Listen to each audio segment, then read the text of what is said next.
Students, kindly settle down and observe silence. We're going to begin shortly.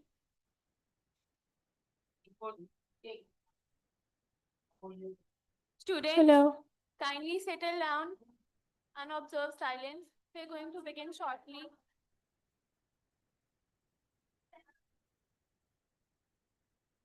Students, hello. Kindly settle down.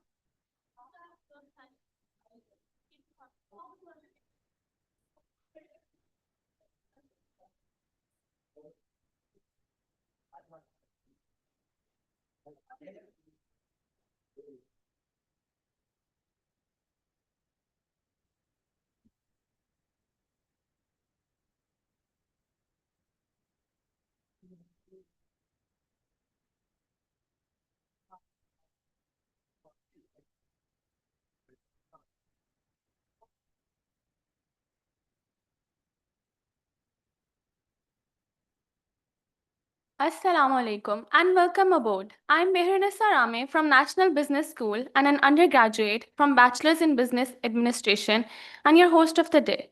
It is a distinguished privilege to address a hall resonating with enthusiasm and an impeccable desire for knowledge. On this notable occasion, the Faculty of National Business School extends its warmest welcome to all. We earnestly trust that your engagement in this seminar will not only enhance your academic pursuits, but also contribute positively to your overall professional and personal life.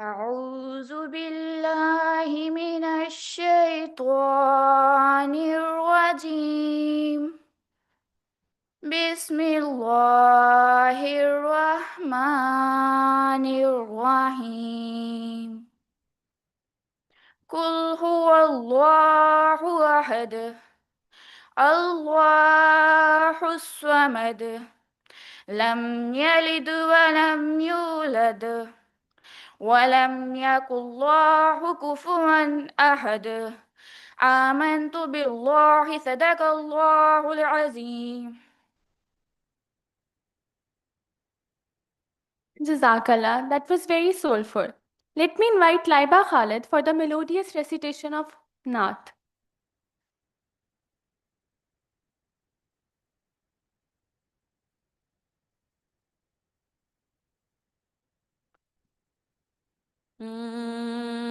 मेरी जान भी हो एक निगाहे करम ऐ शफीउल वरा खातमुल अंबिया आप नूरे अज़ल आप शम में हरम आप शम्सो दोहा खातमुल अंबिया ऐ फसीहुल बयां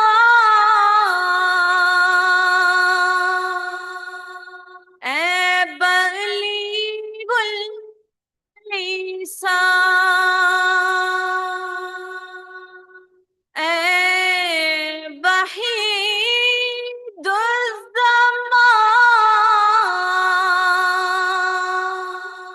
मावराए गुमा आपका नूर है अज़करा ताकरा शाहिदे किबरिया खातमुल अंबिया मेरी जानिब भी हो एक निगाहे करम ऐ शफीउल वरा खातमुल अंबिया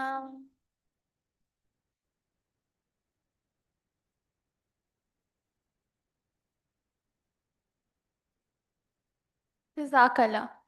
Today, on this auspicious occasion, we have our Honorable Dean, Faculty of Management Studies, Professor Dr. Muhammad Ishfaq, joining us. Please put your hands together for Professor Dr. Muhammad Ishfaq.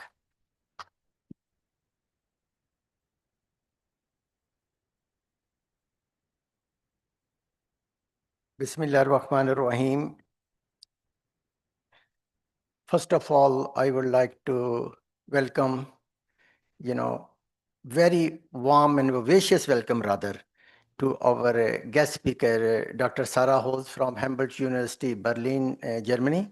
And I'm also thankful the faculty members and particularly Kate from English department. She joined us this morning.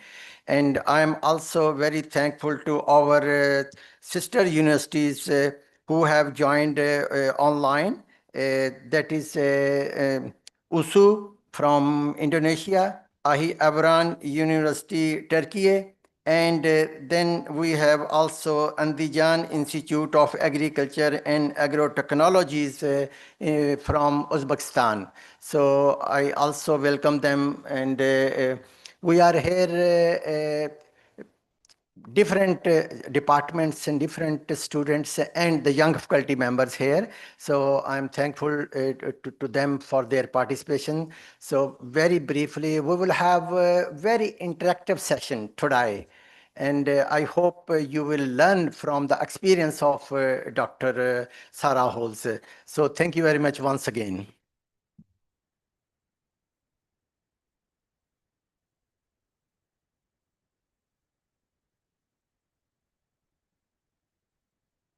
Thank you, sir, for gracing us with your presence.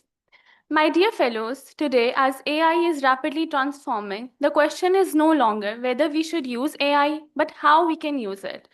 For this purpose, we are honored to host Dr. Sarah Holz among us, a distinguished scholar for Humboldt University, Germany. Her work critically explores the intersection of artificial intelligence, ethics, governance, and higher education.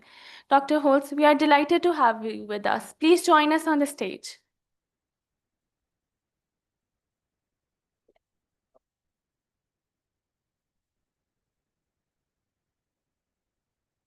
Thank you very much. Thank you very much for the warm welcome. And it really is an honor to be here.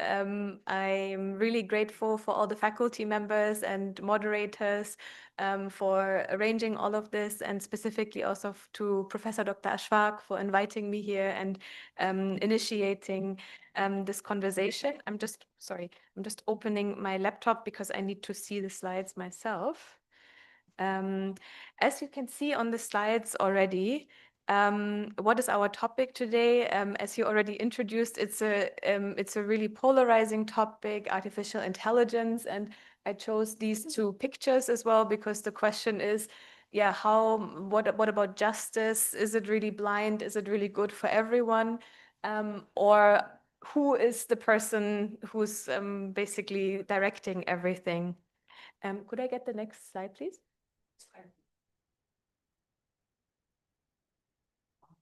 As you can see here, if you have a look at these two pictures, AI is advancing. Thank you. AI is advancing rapidly. Just if you have a look at the top picture on top, it's from April 2022, and already 1 year. So it's not very great. I think you can all see that. Already 1 year later, the same prompt was used. Already 1 year later, it looks very lifelike in a way as well. And it gets, as you all know, more and more difficult to distinguish between what is AI generated and what is not. And just as a reminder, maybe AI as such, of course, is not new. The first images were already created in the 1970s. We have already had, like in Microsoft Word and so on, you always had typo corrections, grammar corrections, so on and so on. But since November 2022, when ChatGPT and other generative AI was introduced, the intensity, the speed, the quality, and as well as the level of integration of AI presence in all of our lives has changed considerably. And so what we basically, or what I would like to think about with you together today is what are the implications of rapid advancements of generative AI. So I'm only going to talk about generative AI, by which I mean tools that can generate texts or also images. Most of the time, these so-called LLMs, large language models like ChatGPT, Claude, Gemini, and so on and so on. So what are the implications of generative AI for research, for learning, and also for studying, and also teaching? We have faculty members here too. It's one thing that we think about a lot in Berlin, and some people don't want to engage with it at all, and some other people are really worried. So that we kind of think together, what are the possibilities and limitations of generative AI, and what are also the ethical implications? I think there are a lot of them, and we need to think about them. Just also here as a reminder, AI in that sense is not inherently harmful, but I think the important thing, and that's what I would like to convey for today, is we have to be careful how we use it. We have to be mindful. And I think one problem for all of us is that we very often, we don't have time. We are always under time pressure, and so we quickly use something, right? So tomorrow you have to finish your essay, and so you don't have time, so you quickly put it into some AI tool to generate the essay text, and you don't really think about it. So maybe today we can take that time and to reflect together on what it actually means to use AI in your life, in your studies, and also, of course, for all of your futures.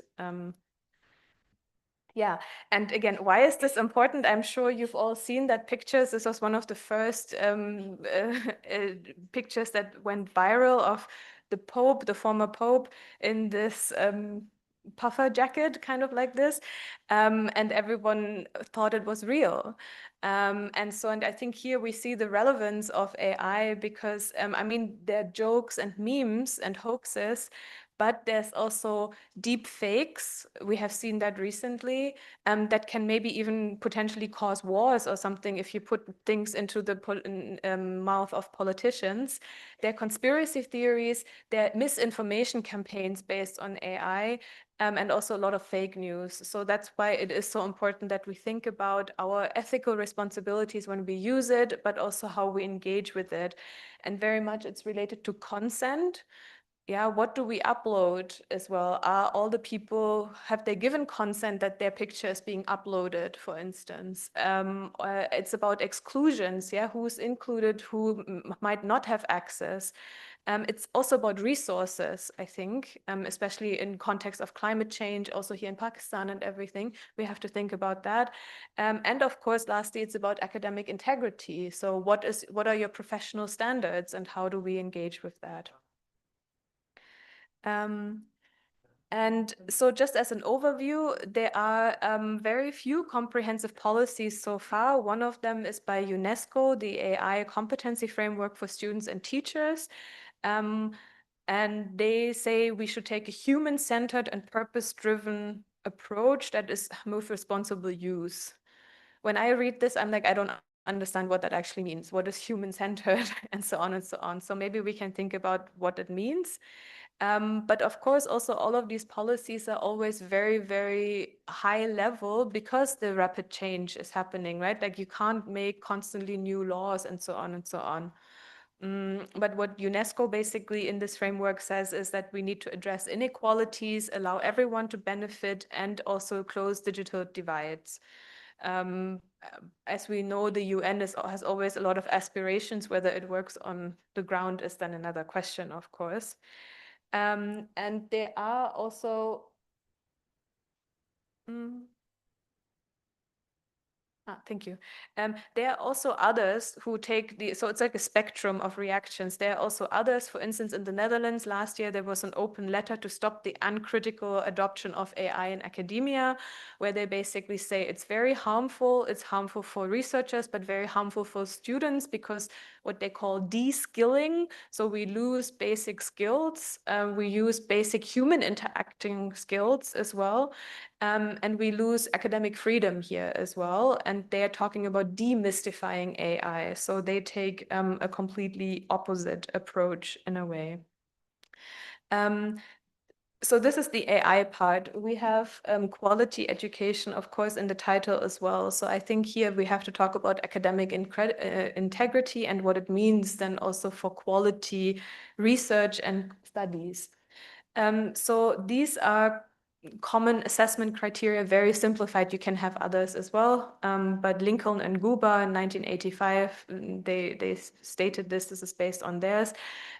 So for quantitative and qualitative data analysis and collection, there are different assessment criteria, but the principles that are involved in good quality education and research are truth values. So is something truthful, is something accurate, is something precise, is applicability. So in how far is what I collect actually, what does it say about a whole country? Can we actually make any results that are generalizable for the whole of Pakistan?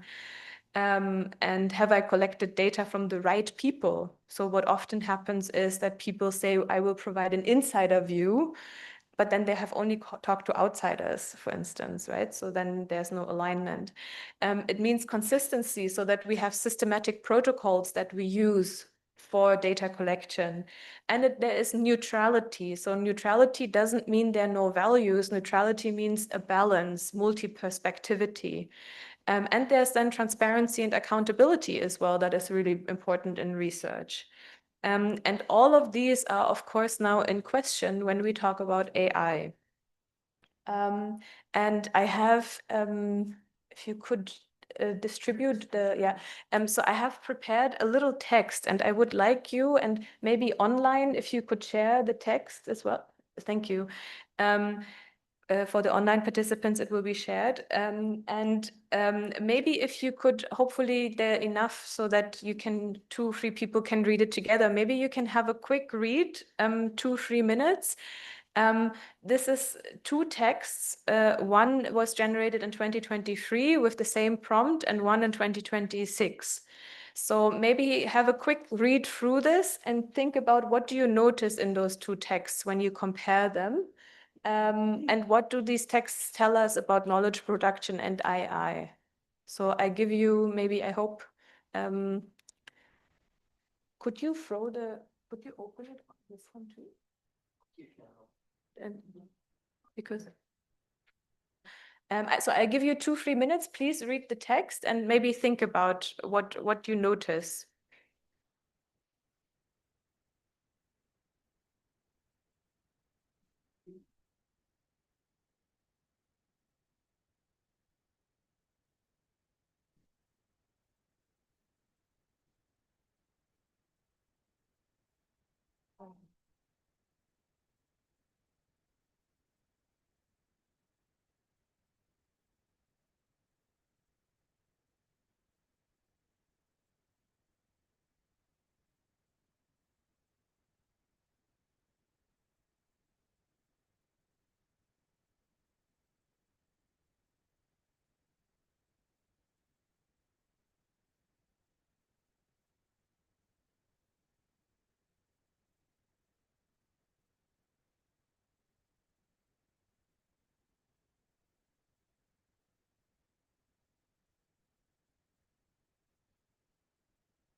For those of you who don't have the text in front of you, it's also here. I hope it's readable. Oh. Yeah,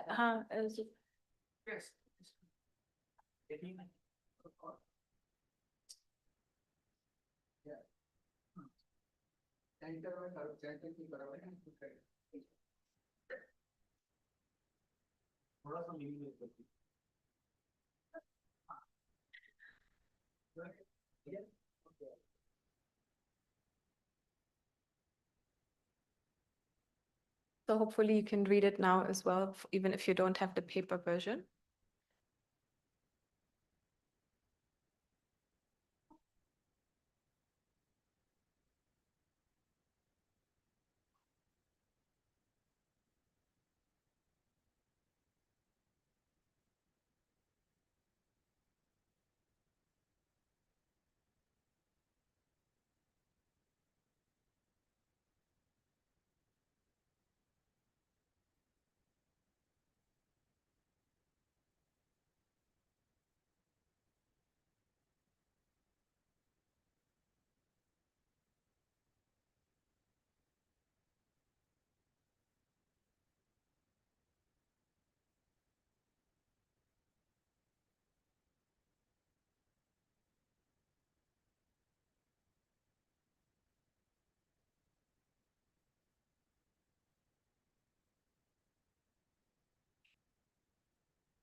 Were you able to read the text?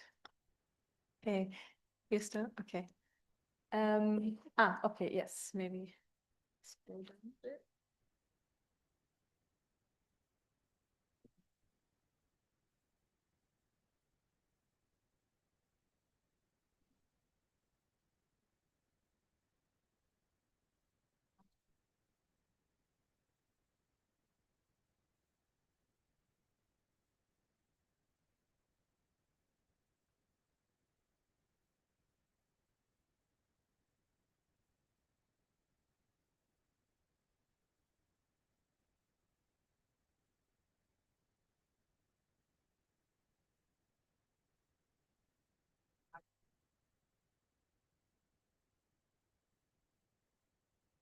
Yep. Okay. Okay. What did you notice while reading the text? So they're AI generated. The first one is from 2023 and the second is from 2026. Is there anything that you noticed in the text? Both paragraphs are good, but the first one is a bit more wordy and has many repetition in it. And the second one is basically to the point, and it follows all the things like the definition of racism, the form of racism, and the cultural construct of it. It doesn't repeat the words, and it doesn't make it very hard to follow up. Mhm. Okay, yeah, on the point is really interesting, yes, and it has learned in a way Yeah, as well. it's easier to read. Like you read once and twice, and it just stucks in your mind. While the first one is very wordy and it's kind of hard to follow up. Like you need to like cramp that up in your head to write it down again. The second one is easier to read and easier to learn. Okay, yeah. Is there anyone else who would like to share?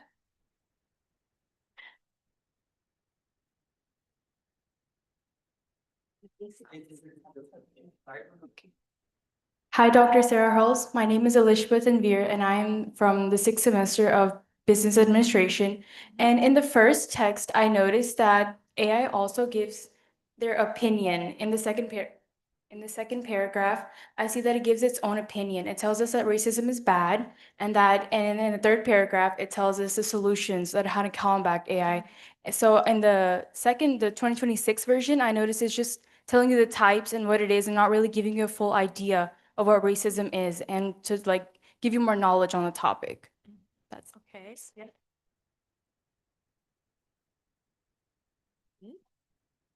Is there anyone else who has any other observation? According to me, the first text was quite random and it was just giving us the general information, while the second one was to the point. And it was just giving us that this is racism and its types and it's all. Okay, yeah, thank you. Anyone else? I think that's all, ma'am. Okay, no, that's okay. I mean, what you see here and what I find really interesting, what you're saying is this on the point, right? So it also kind of reflects our society today. We want everything fast. I talked about time beforehand, right? So in a way, the appearance, of course, is that it's neutral, that it is fast acquisition and so on and so on. But of course, there are also certain blind spots in a way. And one thing, if you have it in front of you, the text, what you see in the 2023 version is that it says racism sorry, I just have to look at it, is the belief that individuals and so on are solely based on their race. So what that text in 2023 does is it actually doesn't, I don't know, do we have any biology, medicine students in the room? Because from a biological perspective, races don't exist. Human races don't exist, right? Like that has been biologically, medically proven, but it's not in that text, right? It says, it doesn't say anywhere that races are a social construct only, right? So here you have an issue because you think this is neutral, but I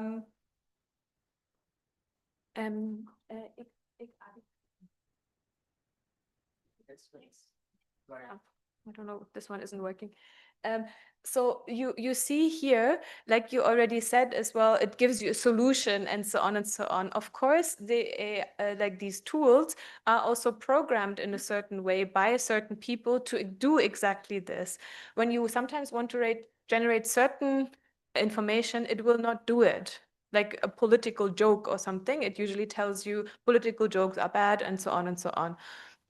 So what we need to think about here, and what all of you have already said, is, of course, there are always filters involved at the app level, so to speak, and they're guardrails, so to speak, that the programmers and the designers have already put into place.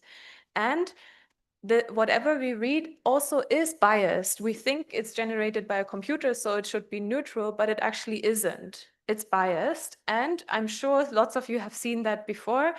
AI also hallucinates, right? Like it just makes up things that actually don't exist. Right? So here, the problem, of course, is that all of these algorithms, or most of them, they're not open source. And even if they were open source, the majority of us do not have the knowledge to actually understand how they work. And so this is basically the problem that we have to think about. So what we have to here think about is that AI and all the answers we receive is only as good as its design, the training data, as well as the human feedback that is involved in it. And most of us cannot fully understand the complexity of all of this. So here then the question is, how do we work with imperfect information and understanding? And of course, also we sit in cars and don't understand fully how a car works, maybe, but we do, most of us, get a license and so on and so on. So here the question, of course, also is, should we somehow also get at least training and licenses and so on for AI? And should we have a basic understanding, or at least, of how it works? Next, please. So if we, so this is my very limited social science understanding of AI. If any of you are in computer science or something, please excuse me for maybe making this look too like misrepresenting something. How does a large language model work? It works on probability, right? So you have a sentence, I put in a prompt, when is a flower beautiful? And what the AI does is it takes the sentence apart into 5 words, right? And they're called tokens. And then it compares these tokens and the way it is, and the order of it, it compares it to training data that it has. Oh, okay. It compares it to training data that the AI already has. And it looks at where does a similar combination of words already exist, and how often, the frequency as well, does it exist. And based on that, it makes a probability calculation, right? So how do they all fit together? Then what it also does is it does reinforcement learning from human feedback. So basically, and this is also really important, I think, for countries in the global south, because most of that work, the annotation, is done in global south countries, in the Philippines, in Nigeria, under very bad labor conditions, right? And then there are people sit there. You remember sometimes when you have to do the human feedback and it says, click on all the pictures that have a motorcycle on it. So that's exactly this type of work that has to be done by humans, because then they verify, is this actually a bicycle or is this a car? So a lot of this work is done in the global south under very bad labor conditions as well. So that's another ethical aspect to think about. But basically, when you put in that sentence, when is a flower beautiful, the AI compares it to the data it already has, and it looks at the human annotators, what have they given as a feedback. And then, for instance, what it finds is that in the training data, and what the human annotators have said is, the combination, the flower beautiful red, comes 1 million times. So it's the most frequent one. So based on the probability calculation and so on, this is the answer it will give. A flower is beautiful when it is red. But is it? Right? It's just in the eye of the beholder as well. So what has happened over here? Age, please. I will share those slides. This is how it works. Age, please. Yeah. So all the data, whenever we work with data, data is never neutral. So the training data for AI, as well as the annotators, they are not neutral either. So, and there has already been some research. So they're biased designers, I have added that. So most of the designers are sitting in the US.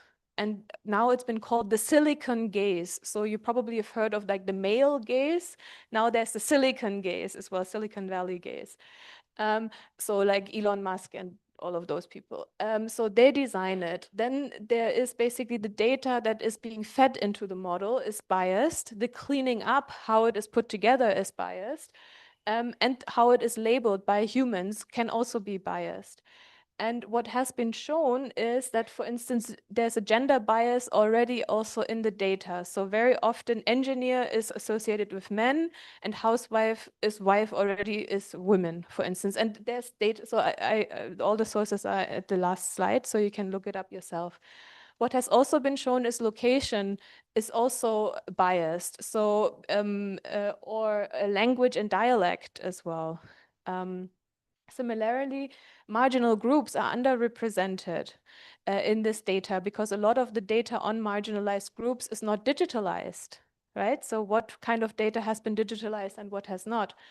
And what also another study shows that AI detectors, you probably have like Turnitin or something, right? Like for plagiarism, now there are also AI detectors, and AI detectors misclassify text by non-native English speakers much more often as AI generated than by native English speakers, right? So we think, oh, I'm going to use an AI to improve my text, and then you end up being getting basically someone saying you didn't write the text yourself. So again, here, even though you think, oh, now I can use AI to become closer to what English native speakers write, it's actually not 100% true, right? So, and these are all studies, it has been shown already that this is the case.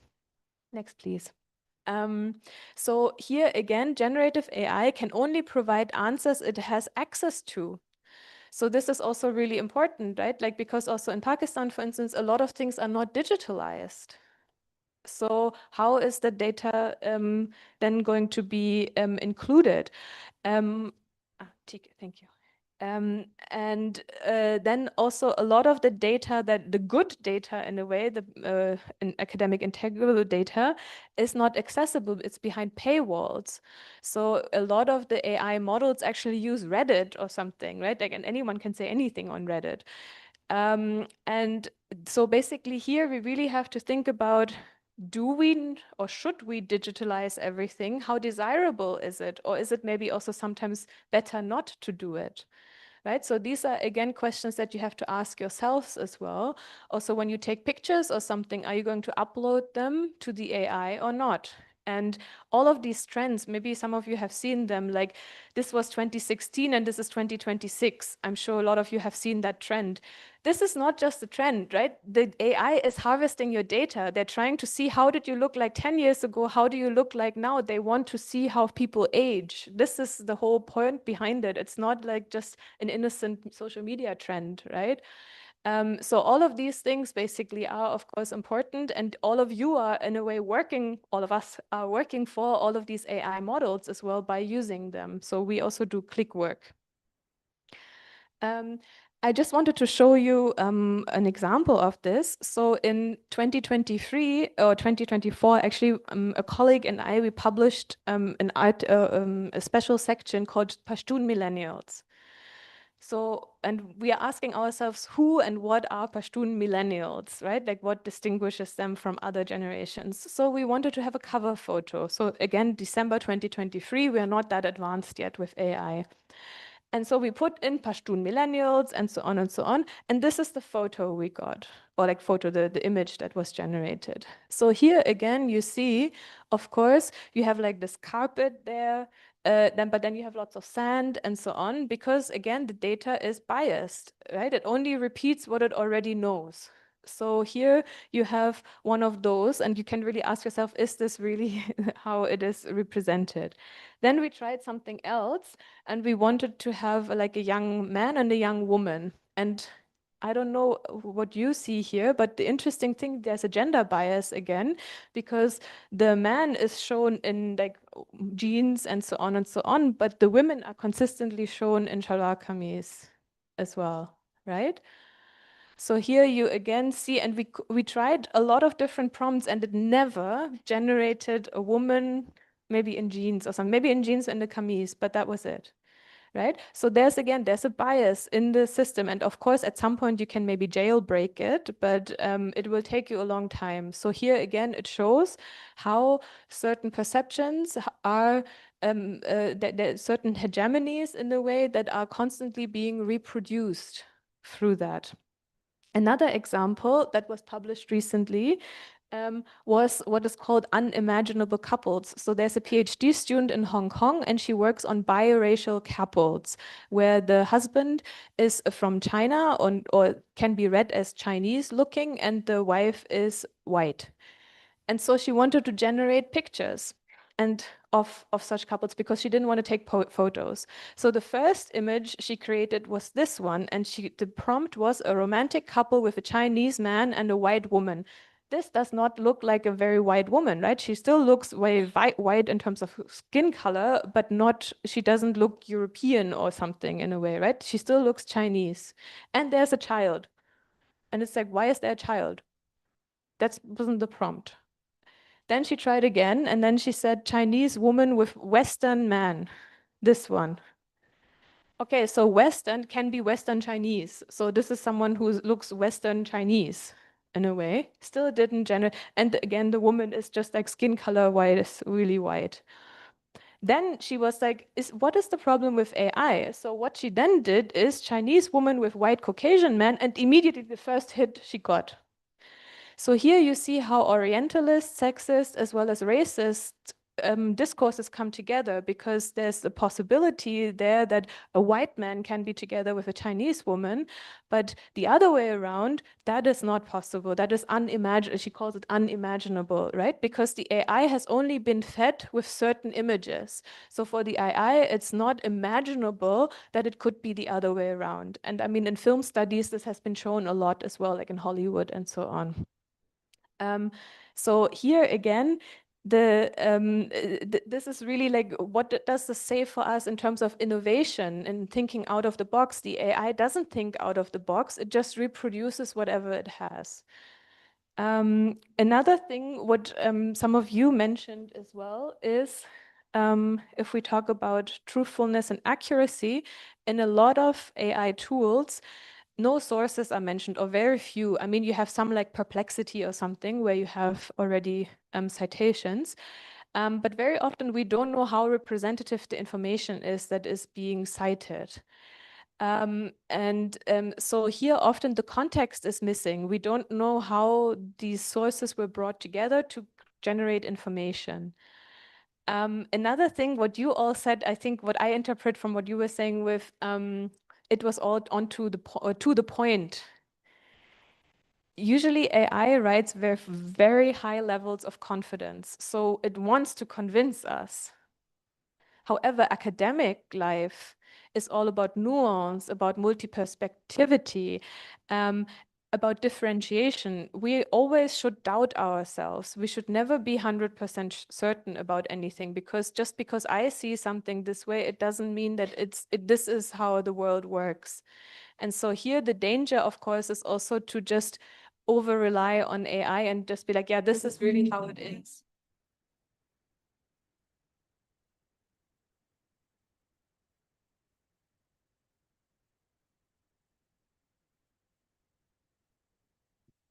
I'll use this one, yeah. So, 1 second, I just don't want this to fall. So this is also, whenever we use AI, we need to really think about this. How representative is the information? And where is it actually coming from? So another thing that has been shown is that there are a lot of right-wing extremist websites. And the AI basically, and this is why I gave you the text on racism, because they, of course, say, these white supremacist websites, race is real, it's a biological category. And so the AI obviously also pulls the information from there. And if we don't know that what kind of information and sources we're using, it becomes a problem in research. And so in general, then for us, if we don't know where things are coming from, how can we evaluate the truthfulness and the accuracy of the text and the information that we get? And how can we ensure transparency as well? Because again, one criterion for quality education and research is also transparency. We understand every step of the process. What do we do if we do not understand how AI exactly works and how we came to the conclusion? We get the input and we get the output, but we don't know what is happening in between. And if you do this in your thesis or in any assessment, you will fail, because part of education is to show the process of it as well. It's not just the result as such. And the other thing then here is, and I think that now we come also especially to the concerns of students, at least students in Germany, they're asking, how do we disclose that we use AI? How do we document it? Where's the line then as well? What can I use and what can I not use? And I think that's the major issue, and every institution, we all need to talk about it together maybe then as well, to think about, yeah, how does this affect grading and these kinds of things as well. I will circle back to that in a second.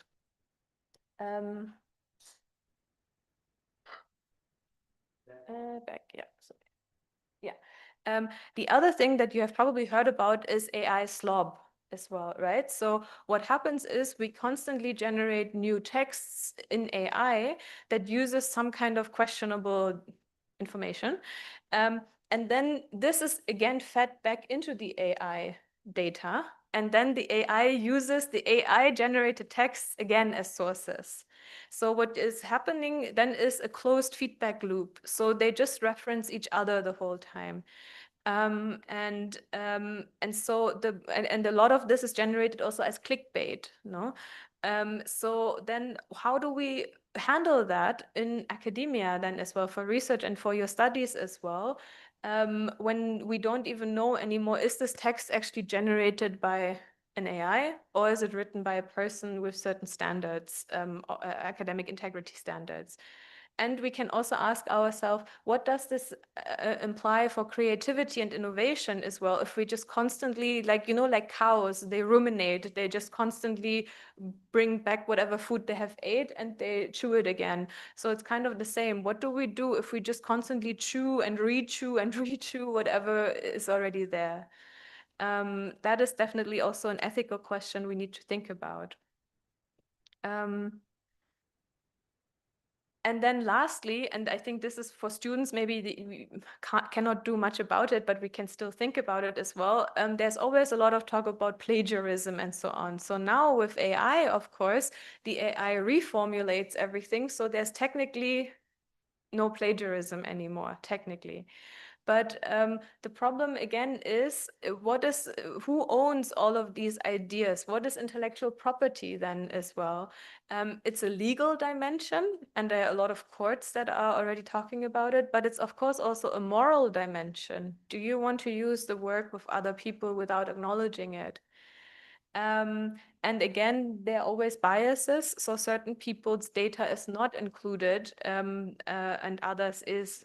And then the question, of course, and again, here we come back to students, of course, as well, and assessments and assignments, is if you use AI for everything, what is your own contribution actually? Where does that lie? And why are you using it if you're actually here to study and you want to learn something? So what do you learn from generating everything with AI tools, generative AI tools then, for instance? And I mean, one concerning thing, this only happened now in January 2026, is that Stanford researchers, they were able to jailbreak the guardrails of certain, like Gemini, I think, and Claude.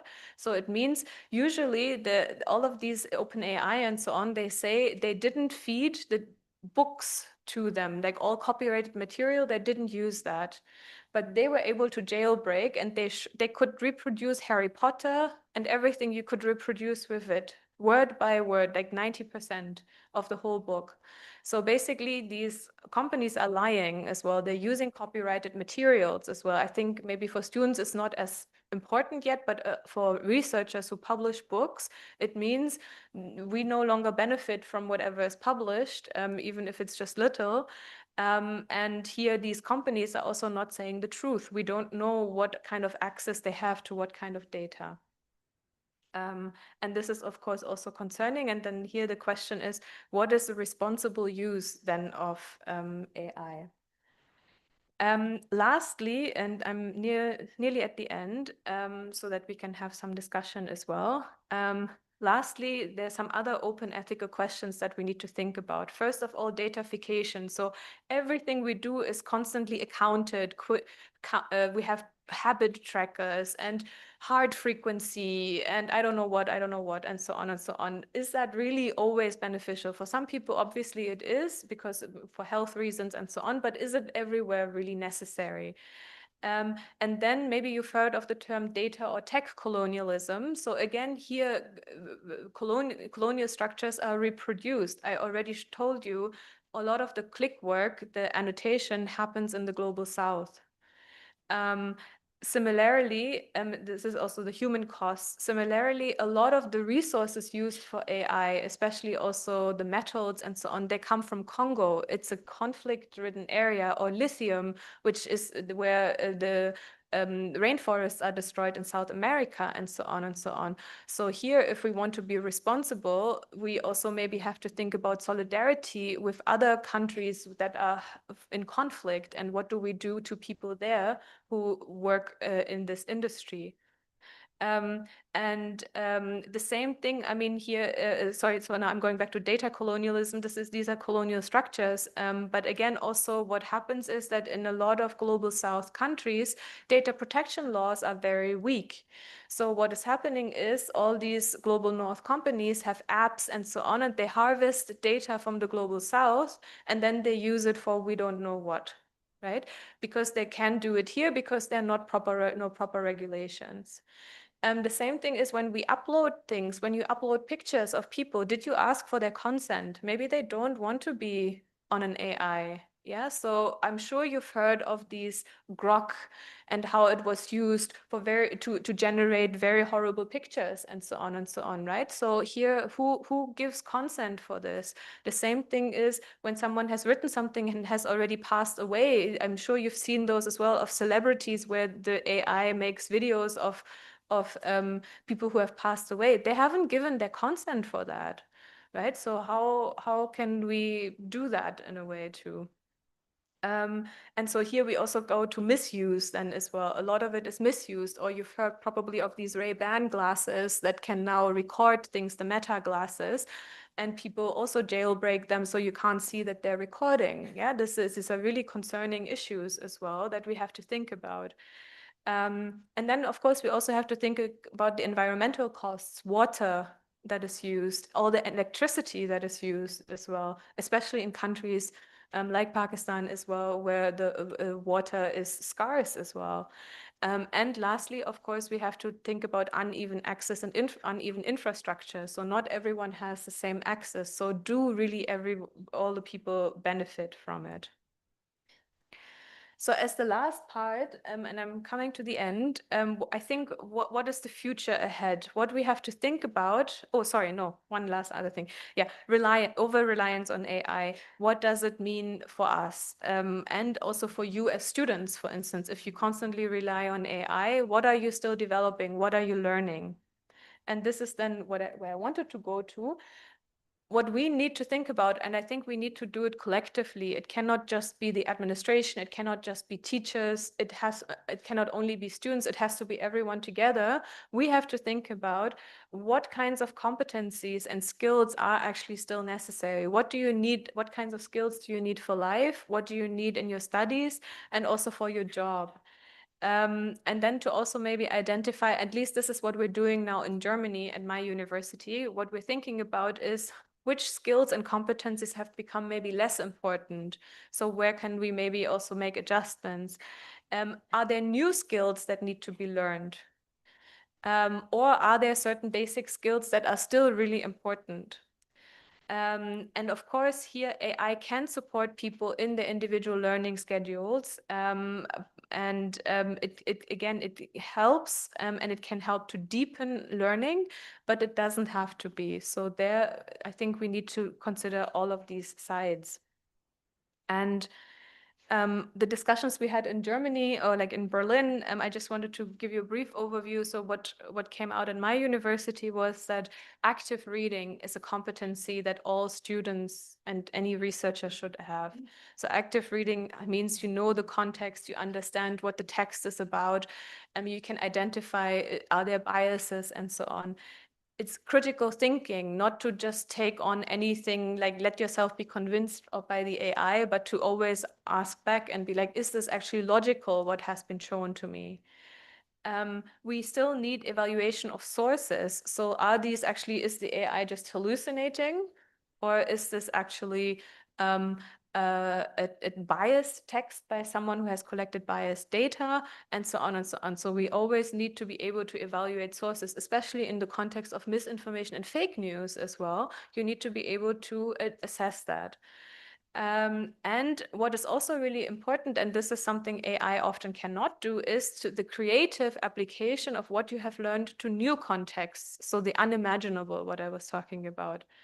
And lastly, we have to be reflexive. So it means we think about, how do I use these tools? What does it mean for myself? What does it mean for my studies? That is also something we need to think about together.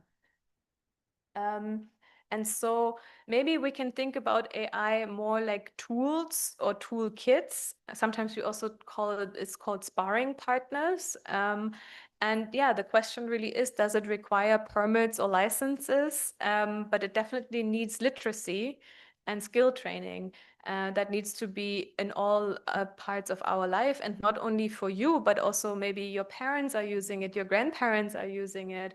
So they also, we need to think about them, how to educate them about these literacy, like AI literacy, basically. And then to really think about what can responsible use look like. And again, some insights from Humboldt University, where I'm based. What we agreed on, what we want to do, is to have active discussions about the use of AI in class, at the level of the faculties, at the level of the president, and so on and so on. So at all levels, we need to have discussions about how to use AI, what is allowed in class, what is not allowed. Also, for instance, when we use AI, specifically images and graphics and so on, to label them specifically that they are AI generated, so that we can distinguish that.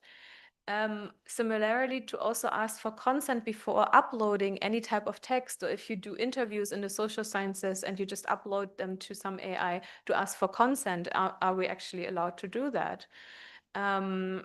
And then again, also to think about, how do we document and disclose in the context of transparency AI in assignments and assessments? How do we do that? Or do we then just have 5 pages of reflection? That's too much in a 10-page paper. So how do we think about that? And yeah, lastly, so this is something we also in Berlin, we haven't finished, is to determine and reevaluate what are the skills and competencies that we want to teach from a teaching perspective, and that students need and want to learn. So what are your learning goals as well? And what do you want to get out of your studies as well? Are you just doing it because you have to, or do you actually also want to develop yourself? And to here reevaluate those parts as well. And I think that will take quite a while to think about it. And again, because it's rapid developments, we constantly have to do this and be in constant discussion, because I think it cannot be one time and then it's done. These were some of my thoughts, and I thank you very much for your attention, and I hope there was something in there for you to think about. And yeah, thank you very much for the invitation again.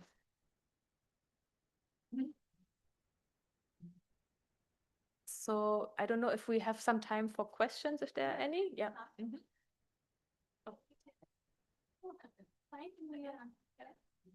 Okay.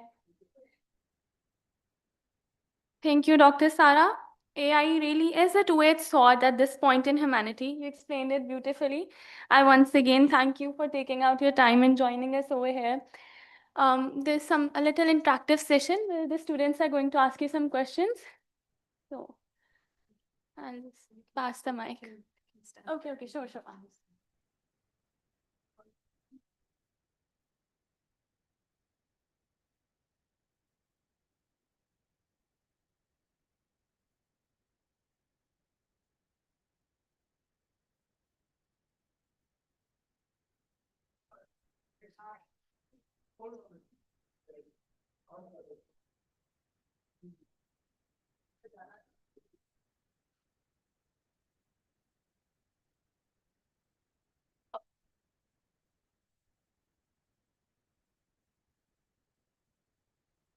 Good morning, ma'am. First of all, thank you so much for your informative and insightful session. I am Uswa Class from the Department of National Business School. And my question is, how developing countries like Pakistan ethically integrate AI in higher education with limited resources and framework?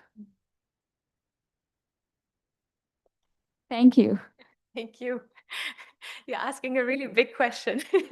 No, but a really important one. I don't know if I can answer it fully. But again, I think one important thing is to reflect on how AI is used. And I mean, I think again, there are also lots of opportunities because it can, especially if you think about people who don't who are not very comfortable writing, they can use voice recognition and these kinds of things, right? So here to maybe then again also think about what is really necessary, what are basics that we need, and what is just nice to have. We don't need to make memes about cats or something, right? Like that's nice, but it's not really necessary. So maybe here to think about how to do that, and then also of course at the national level to protect people as well, legal frameworks for privacy, consent, and so on and so on. But maybe they will take a lot of time. So I think it's on each one of us to act responsibly and to think about that. Again, here it also goes hand in hand with resource protection. So it's actually not just a computer science issue, it's a social issue, it's an issue for agricultural and so on too, right? Because it's about nature preservation and so on.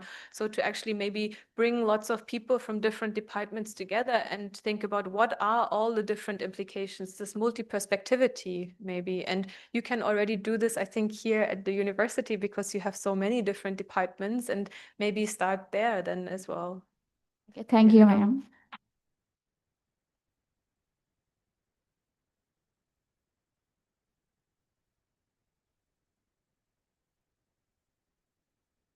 Good morning, ma'am. I'm Minahil Shahid from National Business School. And my question is, how can AI improve quality education without replacing the role of human teaching in it? Like, how can we improve our education with it?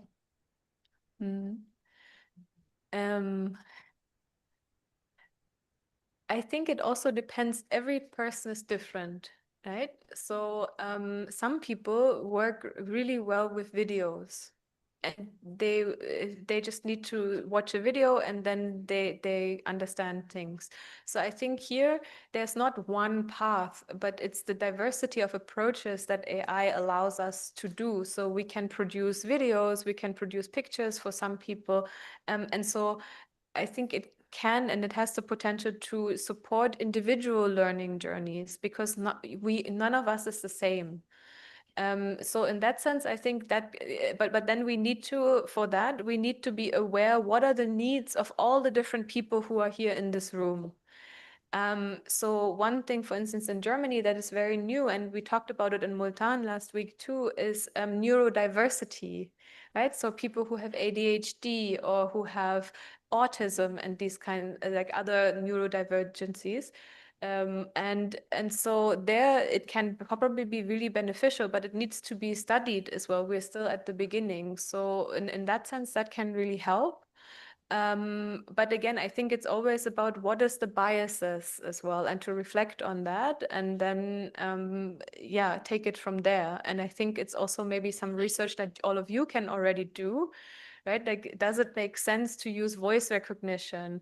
Or what is for certain people, and how do they use it? What would they require? Because again, if the designers all sit in Islamabad or in San Francisco, they don't know what someone in a village, or they don't know what a blind person might need. So to kind of be as like ask as many people as possible and do like needs assessments, and then feed that back into the design of such AI. Do you think in future it can take place of human teachers? I hope not. Like it Uh, took place. I think but this is now my personal opinion. This is not backed by any research. But I think we are all social beings as humans, and we need human interaction. And I think we shouldn't be and I think that's also an effect of AI, is it isolates us. And with the algorithms showing us really outrageous things, a lot of us get angry about things. But when we actually meet, we see, oh, there are not that many people who are this extreme. It's just very extreme people, and there may be just 2-3%. But a lot of people I can relate to.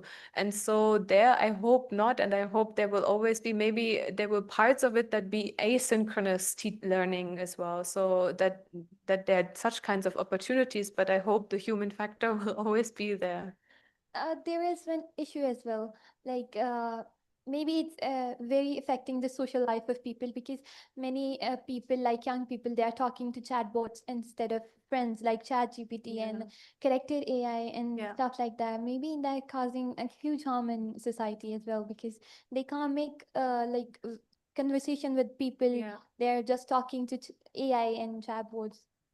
I think maybe that can replace human teachers in future as well, because you can shape that as you want.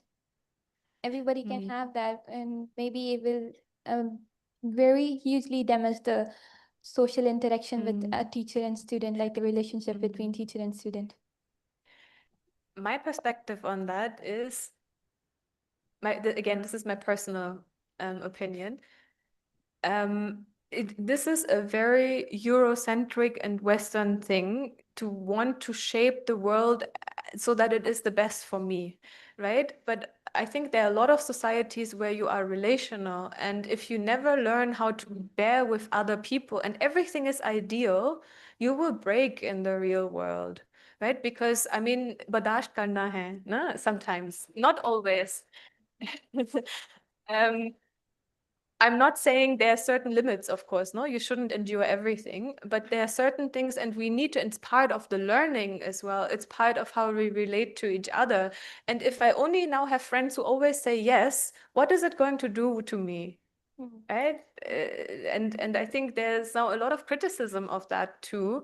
If you look at indigenous research methodologies, so that a lot of them are coming from Australia and New Zealand, that's what they say. They say, no, we need we need to be relational. We need to talk to each other, because of course, already also due to capitalism and everything, we've been so isolated, and it actually causes more conflict than maybe peace and everything. Thank you But, so much. yeah. Thank you so much. But you're all asking, this is really important questions, and I'm sorry I can't give you proper answers, but have these discussions. I think you should really have those discussions with your classmates, with your teachers, with your family and everything. Greetings from Andijan, Good morning Uzbekistan. again, Dr. Sarah Holst. I'm a student of National Business School and have another question that might be a little loaded, but it's about how we can protect our local values and culture through using global AI tools. So I wanted your perspective on it. I mean, I think the world today, anyways, due to all the social media and everything as well, so it's not new with AI. It's been for 20 years that, and all the mobility, right? Like, how many of you know someone in your family who's not in Pakistan, right? Like, probably every one of you has at least one person in your family who's abroad somewhere, temporarily or permanently. So I think, and also historically, there's always been exchanges. So also via the Silk Route, via all of these seafarers and so on and so on. So this has always been happening. And the people who move, they bring in new things as well. So it can potentially be good as well. But yeah, we have to think about especially these people who are in very unequal relationships, right? They are usually bearing the cost. It's not the elites or something. And there we need to, yeah, I don't really have a good answer to it, to be honest. But again, I think one issue that we also see is that a lot of the diaspora actually also has a very particular view, for instance, of Pakistan, right? And they also essentialize Pakistan, and they have nostalgia and everything. So it's also problematic in a way. There Urdu doesn't change. Like I know in the UK, the people who are your age, the Punjabi they speak, when you go and you listen to their Punjabi, you will laugh because it sounds like their grandparents' Punjabi, right? Because it also there was no norm, like natural change in a way. So yeah, these are all things to think about, how to like what is worth preserving as well. But there's always been changes. But yeah, what kind of change where? Maybe that is what we should reflect on. Sorry, I can't answer it really well. A helpful question. Thank you. Thank you, ma'am. That was all, I think.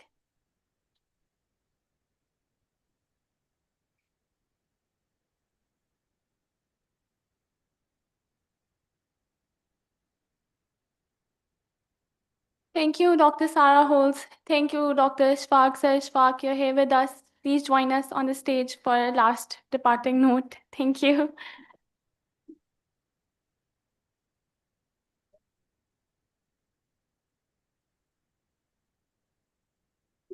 So I just want to know about the online participants. I'm really thankful to Professor Diana Chalil from USU, Indonesia, and Professor Aliza also from USU, Indonesia, and their colleagues and students.